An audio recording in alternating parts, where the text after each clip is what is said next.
मुंबई महानगरपालिकेचं खऱ्या अर्थानं बिगुल वाजलेलं आहे। 15 जानेवारीला मुंबई महानगरपालिकेच्या निवडणुकीसाठी मतदान, तर 16 तारखेला मतमोजणी होणार आहे।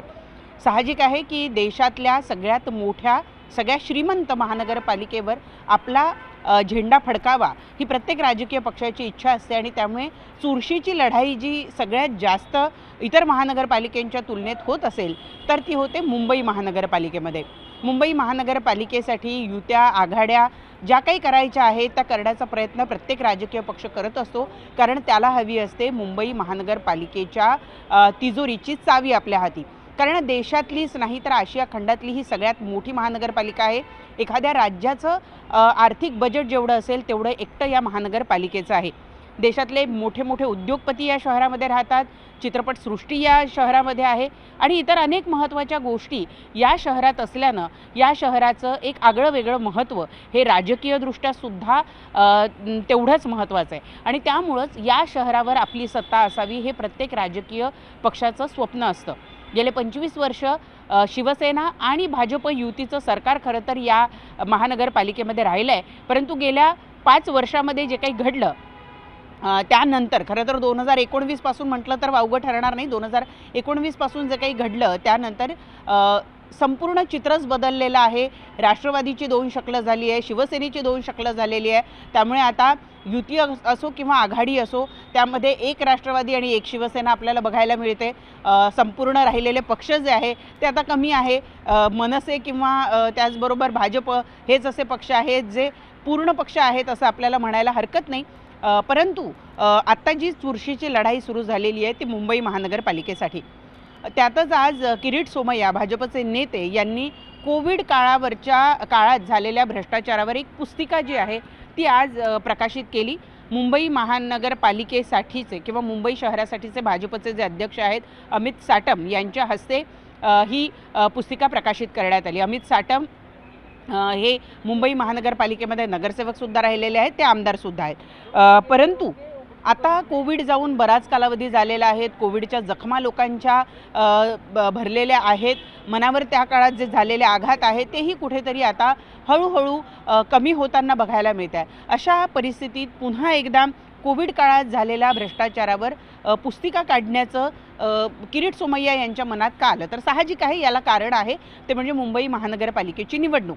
मुंबई महानगरपालिकेच्या निवडणुकीमध्ये भाजपनं कुठेतरी सरशी मिळवावी यासाठी म्हणून ही पुस्तिका प्रकाशित करण्यात आलेली आहे किंवा शिवसेनेचा कारभार किती भ्रष्टाचाराचा होता हे सांगण्याचा प्रयत्न या पुस्तिकेच्या माध्यमातून करण्यात आलेला आहे। कोविड काळामध्ये राज्यात आणि मुंबई महानगरपालिकेमध्ये पूर्णपणे शिवसेनेची सत्ता होती आणि म्हणूनच त्या काळामध्ये केलेल्या भ्रष्टाचाराची ही स्वतंत्र पुस्तिका आज भाजपच्या वतीनं प्रकाशित करण्यात आलेली आहे। याच्यामध्ये किशोरी पेडणेकर यांच्या नावाशी जोडला गेलेला बॉडी बॅगचा जो घोटाळा आहे त्याचा उल्लेख आहे।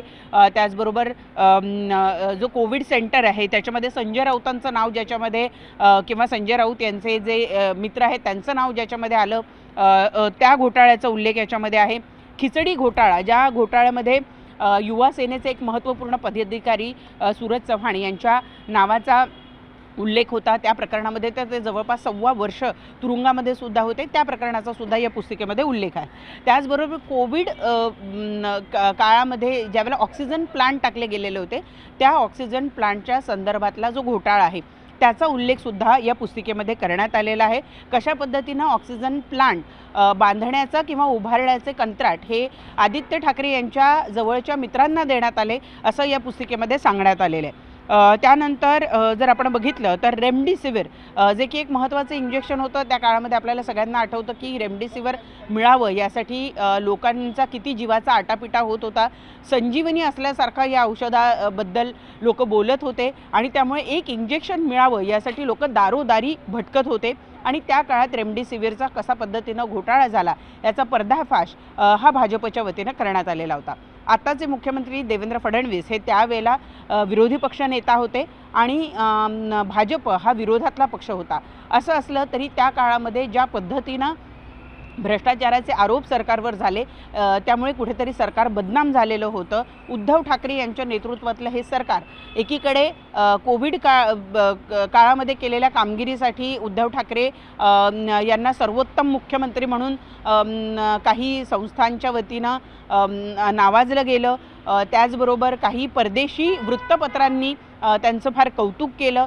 असं असताना दुसरीकडे मात्र राज्यातला विरोधी पक्ष यांनी त्यांना धारेवर धरलेलं होतं. मोठ्या प्रमाणावर भ्रष्टाचार झाला हे सांगितलेलं होतं आणि त्या काळामध्ये जो कारभार झाला तो अत्यंत गलथानपणाचा तर होताच होता, पण त्याचबरोबर तो प्रचंड भ्रष्टाचार करणारा होता असं भाजपच्या वतीनं वारंवार सांगण्यात आलं.